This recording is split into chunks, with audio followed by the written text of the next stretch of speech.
A marathon is an example of a submaximal intensity and low duration activity. A marathon runner will use all energy systems. They will start off by using the ATP system, then the PC system. After the lactic acid system is used and begins to resynthesize ATP. However, the aerobic system is also used for the duration of the activity, with the ability to provide energy for hours. Many waste products will be produced during the run. For example, ATP and PC stores are depleted, lactic acid is produced, carbon dioxide, water and heat. Due to an increase in temperature, our body begins to try and cool us down by vasodilating the arteries and bringing the blood to the surface to try and cool our body down.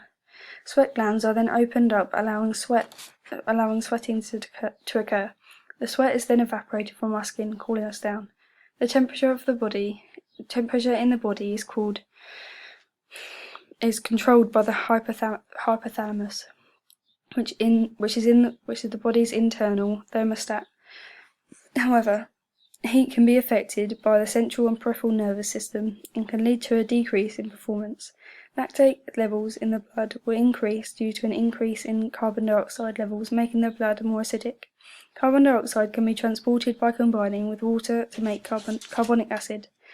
In addition, with bicarbonate ions, HCO3, and carbon dioxide and carbon acids are a part of comprising parts of the carbonate buffer system. However, all three exist in equilibrium with each other. Carbonic acid can neutralize hydroxide ions as part of the buffer. As a result of this, pH levels increase in the blood and hemoglobin. Another way that carbon dioxide can be transported in the blood is by it being dissolved in the blood plasma.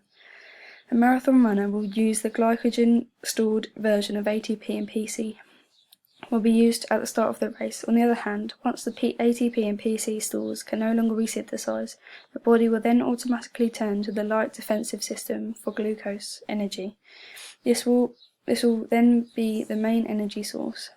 Glucose and fatty acids will be used when the body begins to use the aerobic system.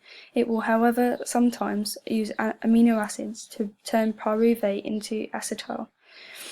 Through glycolysis, this will then engage the Krebs cycle and eventually provide the muscles with oxygen. In addition, a reduction in muscle, liver, and blood glycogen, which will soon lead to fatigue in the muscles. Once glycogen stores are depleted, it will force the muscles to stop contracting because it cannot rely on fat as the only energy source. However, if a marathon runner starts off the race too fast, this can have a negative effect on the rest of their race because they need to run at a pace that metabolizes the fat so that the rate of glycogen depletion is reduced. By training this, your body will be running purely on fat at the start of the race. As the intensity increases and carbohydrates are broken down and will soon become the main fuel source, meaning that they are only using that towards the end of the race. RER stands for rate of exchange ratio. However, when carbohydrate is being burned, RER, carbon dioxide, produced to oxygen consumed. An RER value that is below 0.7 indicates only fat is being used. Between 0.7 and 0.9, both fat and carbohydrates are being used, and anything higher than 0.9 means that only carbohydrates are being used. The harder an athlete works, the quicker glycogen stores deplete. However, because before a race, some athletes will carbo-load to ensure a higher amount of glycogen in the body than normal.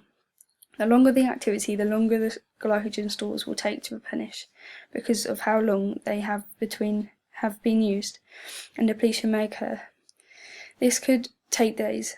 Due to the fact that submaximal athletes use the aerobic system, the body is able to endure in more oxygen, and lactic acid is able to be removed by a process called oxidation. Lactic acid slow recovery replenishes oxygen stores and can take up to 2 hours. The alactic fast recovery recovers at the start of the aerobic event. Intermittent sprints activities such as the intermittent sprint test and the intermittent sprint cycle use all energy systems. However, it will depend on the intensity during the activity to determine which energy source is being used. Intensity sprints Intensity sprints use ATP and PC and utilises an aerobic glycolysis in which lactic acid is produced. It is general waste product, and ATP and PC stores are depleted. TPM and PC stores will be used.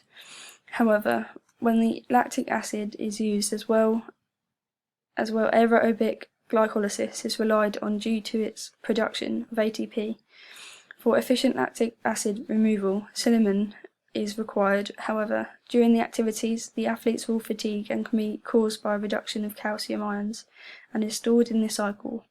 After extended high-intensity exercise, small channels in the athlete's muscle cells leak calcium and can cause the muscles to weaken, and stimulates enzymes that attack muscle fibers and can cause fatigue.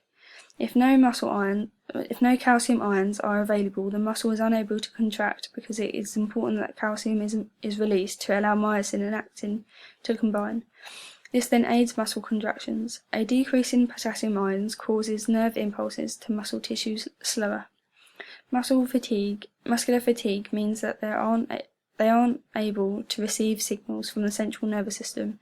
However, to reduce neuromuscular fatigue, athletes must first then use a muscular system to adapt high level of development. The end result is that this type of fatigue you experience during the physical activity conditions the top other types of activity the athlete performs are mobile, less stressful. An example of conditioning could be progressive resistance exercises. Athletes use free weights or machines to provide this, using a weight that they can lift and lower for more than 90 seconds. Before having to rest is the appropriate resistance for this type of training recovery. If intermittent sprint test is quite short, because the test usually is numerous stops and pauses, which allows the body to take in oxygen continuously, begin to resynthesize at the ATP and PC